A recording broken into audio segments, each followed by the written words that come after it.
और ये वक्त भी ऐसा है कि लोग अपने दफ्तरों से वापस लौटते हैं और उसके बाद वो केवल आराम करना चाहते हैं, और ऐसे में काफी सारे लोग ऐसे होंगे जो उस वक्त नींद में ही होंगे। लेकिन ये 4 तस्वीरें आप देखिए, दिल्ली, नोएडा, गाजियाबाद, लखनऊ की ये 4 तस्वीरें हम आपको दिखा रहे हैं। 6.4 तीव्रता का भूकंप यहां पर मापा गया है। भूकंप का केंद्र जाजरकोट, नेपाल के काठमांडू में बताया जा रहा है। हालांकि वहां पर कितना नुकसान हुआ है इसकी अभी जो जानकारी है वो निकलकर सामने नहीं आई, लेकिन वहां से पंकज दास हमारे साथ जुड़े हुए थे काठमांडू से लगातार, वो भी बता रहे थे कि किस तरीके से वहां से भी लोग अपने अपने घरों को छोड़कर बाहर निकल आए, लेकिन ठंड बहुत ज्यादा थी तो वापस उनको लौटना ही पड़ा है। हालांकि कितना नुकसान वहां पर इस वक्त हुआ है, इससे पहले भी जो भूकंप के झटके महसूस किए गए हैं उनका सेंटर नेपाल कई बार रह चुका है। साल 2013 में भी वहां पर काफी भयानक भूकंप आया था और उस वक्त वहां काफी सारा नुकसान हुआ था। अमित इस वक्त लखनऊ से हमारे साथ लाइव जुड़ रहे हैं। अमित, क्या तस्वीर आपने देखी उस वक्त, आप कहां पर थे जब भूकंप अचानक से आया? देखिए, जिस वक्त भूकंप आया उस वक्त मैं अपने घर पे ही था, घर पे था तो मुझे महसूस हुआ कि भूकंप आया हुआ है। इसके अलावा अगर हम बात करें तो नेपाल के जो आसपास के जो जिले हैं, खासतौर से अगर हम बात करें महाराजगंज का जिला, बहराइच, श्रावस्ती, लखीमपुर, ये जो तमाम जिले थे जो नेपाल से सटे हुए थे, यहाँ पर लोगों ने काफी ज्यादा महसूस किया। जो इनपुट इस वक्त मुझे आ रहे हैं, जान माल की तो कोई क्षति नहीं है, लेकिन हाँ जरूर लोग डर गए थे, लोग अपने घरों से बाहर निकल आए थे। खासतौर से लखीमपुर जिले में लोग अपने घरों से बाहर निकल आए थे और खासतौर से पुलिस थाने में जो दिन भर का काम किए हुए जो सब इंस्पेक्टर, इंस्पेक्टर और ASI रैंक के जो अधिकारी थे, वो उस वक्त खाना खा रहे थे। एक खाने में मेरी बात हो रही थी तो वो लोग जस्ट अपने जैसे ही खाना खा रहे थे, सब लोग अपने अपने कामों में इस वक्त व्यस्त थे, कई लोग अपने घरों में सो भी रहे होंगे, लेकिन क्या अब भी लोग बाहर मौजूद हैं या अपने घर वापस लौट चुके हैं? देखिए, एक तस्वीर मैं आपको दिखा दूं। सबसे पहले ये एक कॉलोनी की तस्वीर है और मैं आपको दिखाऊं तो थोड़ी देर पहले इस कॉलोनी में जाहिर तौर पे लोग घरों से बाहर निकले हुए थे, लेकिन फिलहाल जो है घर अभी लोग राहत की सांस ले रहे हैं। और लोगों का यह मानना है कि आमतौर पे हर 15 दिन, 20 दिन, महीने भर में लखनऊ में भूकंप के झटके आ जाते हैं। वजह साफ है, पिछली बार भी जब भूकंप के झटके आए थे तो नेपाल उसका केंद्र था, उस दौरान भी हमने देखा था कि लोग घरों से बाहर निकल आए थे। लोग सीख चुके हैं, इसी वजह से लोग बार बार घरों से बाहर निकल आते हैं। और अब से थोड़ी देर पहले जो है लोग अपने घरों के अंदर चले गए हैं।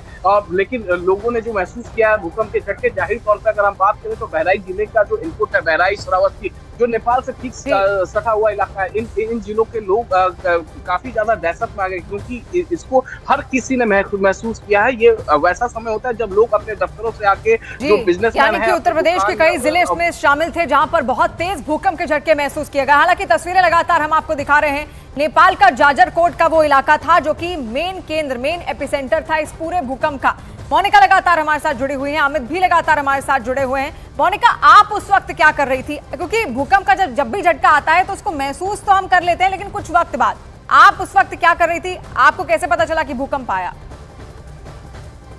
बिल्कुल शिवानी, क्योंकि रात के 11:30 बज रहे थे और अमूमन जैसे आज तो वैसे फ्राइडे नाइट है, कुछ लोग अपने घरों से बाहर है, लेकिन मैं अपने डिनर के बाद बस अपने बर्तन कुछ रख ही रही थी। मुझे महसूस नहीं हुआ, जैसे ही मैं अपने किचन में गई तो मेरे बर्तन हिलने लगे, तो मुझे लगा पता नहीं क्या हुआ। मैं अचानक से गई, मैंने देखा, लेकिन जब मैं बाहर आई अपने ड्राइंग रूम में तो मैंने देखा कि मेरा जो पंखा है वो बहुत तेजी से हिल रहा है और बाहर जो है शोर आना शुरू हो गया मेरे सोसाइटी में।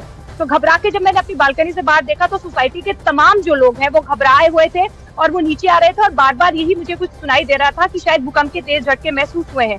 उस वक्त मुझे एहसास नहीं हुआ, लेकिन जब दूसरी बार उसके जो आफ्टर शॉक्स आए वो काफी तेज आफ्टर शॉक्स आए थे और जैसे ही मुझे वो महसूस हुए तो मैं भी अपने सोसाइटी वालों के साथ नीचे आ गई। और यहाँ पर आम लोग जो थे वो आपस में बातचीत ही कर रहे थे कि भूकंप के तेज झटके बार बार दिल्ली में आ रहे हैं और अब उन्हें एहसास होने लगा है। पहले तो एहसास नहीं होता था जब भूकंप के तेज झटके आते थे, लेकिन अब बार बार आ रहे हैं, एहसास होने लग गया है। इससे पहले भी कई बार आ चुके हैं यहाँ पर भूकंप के झटके और महज एक ही महीने में ये मुझे लगता है पिछले महीने 3 अक्टूबर की बात थी जब भूकंप के झटके महसूस किए गए थे दिन के वक्त, और ठीक एक महीने बाद आज 3 तारीख है, 3 नवंबर है और रात के वक्त हमें भूकंप के झटके एक बार फिर से महसूस कर रहे हैं। अमित, आप उस वक्त क्या कर रहे थे जब आपने भूकंप के झटकों को महसूस किया? देखिए, जिस वक्त मैंने भूकंप का झटका तकरीबन 11:30 बजे के आसपास, एग्जैक्टली टाइम नहीं बता पाऊंगा, क्योंकि उस दौरान मैं घर पे डिनर कर रहा था। मुझे एहसास हुआ पंखा हिलता हुआ मुझे दिखा, और जहाँ मैं डिनर कर रहा था तो मुझे एहसास हुआ। उसके बाद क्या हुआ कि जैसे ही मैं घर से बाहर निकला तो देखा कि कई लोग सड़कों पर आ चुके थे, और तुरंत कुछ लोग, कुछ शुभचिंतक थे जो लखीमपुर डिस्ट्रिक्ट में थे, उन्होंने वहां से फोन किया सबसे पहले और बताया कि वहाँ काफी ज्यादा तेज वहाँ भूकंप के झटके महसूस किए हैं। अमित, आपके पास वापस लौटूंगी। आनंद भी इस वक्त हमारे साथ जुड़ गए हैं। आनंद, आप क्या उस वक्त कर रहे थे जब भूकंप के झटके आपने महसूस किए? देखिए, मैं इस वक्त ग्रैंड अजनारा सोसाइटी में हूँ। मेरे साथ कुछ यहाँ के रेसिडेंट्स भी हैं, मैं भी यहीं पे रहता हूँ। मैम, अभी आपको क्या कुछ अर्थक्वेक के ऐसा कुछ लगा, फील हुआ था? बहुत तेज मैम, थोड़ा बताएंगे? न्यूज़ 18 पे लाइव चल रहा है। भूकंप आई थी कुछ समय पहले और वो बहुत अच्छी फ्रिक्वेंसी में थी। और हमने देखा, मैं मेरी सोसाइटी से 4th रहता हूँ, N 401 में। यहाँ से तमाम लोग बाहर निकल रहे थे। आपने क्या फील करा? यहाँ पर काफी अफरा तफरी का माहौल था। हाँ जी, काफी अफरा तफरी का माहौल था, बट मुझे तो लगता है कि जैसे मैं 24th फ्लोर पे रहती हूँ, तो बेटर है कि आप अपने घर पे ही रहें और बाहर ना निकलें, और जब भूकंप शांत हो जाए तो उसके बाद आप भले ही आ सकते हैं। हाँ, थोड़ा सा लोग पैनिक हो रहे थे। मैं भी देखा था कि नीचे बच्चों को लेके नीचे आ रहे थे। क्या ही कर सकते हैं हम लोगों का। तो शिवानी, आप देख सकते हैं, ये ग्रैंड अजनारा सोसाइटी है, मैं यहाँ पर रहता हूँ। और मैं भी थोड़ी देर पहले ही घर में जब एंटर करा तो मेरा पंखा है जो बिना ऑन एयर करे भी काफी हिल रहा था। और यहाँ पे आप देख सकते हैं, यहाँ पे जो 2 लेडीज हैं वो बता रही थी कि किस तरह से भूकंप के झटके यहाँ पे थे। लेकिन अभी यहाँ पर माहौल एकदम शांति प्रिय है, और थोड़ा सा लोगों के अंदर पैनिक था, लोग एकदम नीचे भागे हुए आ रहे थे। लेकिन अभी जब भूकंप खत्म हो गया है तो लोग अपने वापस घरों में चले गए हैं। लेकिन अभी 10 मिनट पहले का जो मंजर था वो काफी भयावह था। लोग एकदम भागे हुए सीढ़ियों से नीचे आ रहे थे, और एक लेडीज बता रही है कि वो 21वें फ्लोर पे रहती है और वहां से नीचे अभी जो है पैदल चल के आई है वो। जी, यानी कि लोगों के मन में डर था और अब भी कहीं ना कहीं दहशत है। लोग घर वापस लौटे या फिर नहीं लौटे, इस असमंजस में तो हैं, क्योंकि दोबारा आफ्टर शॉक्स भी आ सकते हैं और दोबारा भूकंप के झटके भी यहाँ पर महसूस किए जा सकते हैं। इससे पहले 3 अक्टूबर को जब आया था तो एक ही पल में 3 या 4 बार भूकंप के झटके एक के बाद एक महसूस किए गए थे, और आज 3 नवंबर है, लगभग एक ही महीने बाद ये दूसरी बार है कि भूकंप के झटके एक बार फिर से महसूस किए जा रहे हैं।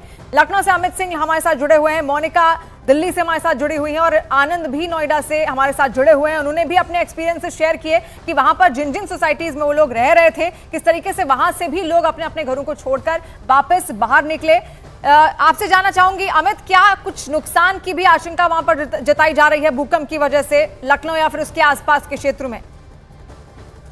देखिए, सबसे अच्छी बात है कि नुकसान की खबर अभी तक कहीं से नहीं आई है, कहीं से नहीं आई है नुकसान की खबर। और खास तौर से जो नेपाल से सटे हुए इलाके हैं, लखीमपुर डिस्ट्रिक्ट, बहराइच, श्रावस्ती, महाराजगंज, ये तमाम जो इलाके हैं, यहाँ से कहीं से कोई नुकसान की खबर नहीं आई है, कहीं से जान माल की क्षति नहीं है। यहाँ एक बात तो कहना पड़ेगा कि जिस तरीके से पिछले कुछ महीनों से लगातार भूकंप आ रहे हैं, उससे लोग सचेत जरूर हुए हैं। और जैसे ही किसी को भूकंप के झटके महसूस होता है, पहले एक घर से कोई बाहर निकलता है, उसके बाद तमाम जितने भी घर होते हैं कॉलोनी में, या फिर दिन के वक्त आता है तो लोग अपने ऑफिस से बाहर निकलकर सड़क पे आ जाते हैं। लोग जो प्रोटोकॉल है भूकंप का, उसको लोग फॉलो कर रहे हैं, खुले जगह में जा रहे थे। ये सबसे अच्छी बात है, क्योंकि पिछले कुछ महीनों से जिस तरीके से हमने देखा है। एक बार मैं आपको यहाँ की तस्वीरें दिखा दूं। देखिए, अभी मैं आपको यहाँ इस सड़क की तस्वीर दिखा रहा हूँ, अभी आपको सन्नाटा यहाँ पर दिखेगा। लेकिन थोड़ी देर पहले जब यहाँ पर भूकंप के झटके लोगों ने महसूस किए थे, तो हर कोई अपने घरों से बाहर निकल आया था, और सबके चेहरे पर कहीं ना कहीं चिंता की लकीर खींची हुई थी। सब डरे हुए थे, सहमे हुए थे। मैं इस वक्त एक घर में हूँ। देखिए, इस घर की लाइट अभी भी जल रही है। आमतौर पे इस घर की लाइट बंद हो जाती है 12 बजे के आसपास, और लेकिन आज अभी तक लाइट जल रही है। यानी लोग डरे हुए थे। अभी भी जाहिर तौर पे हर कोई अपने घरों में बात कर रहा होगा उस पल का, जब उन्होंने महसूस किया कि किस तरीके से उन्होंने क्योंकि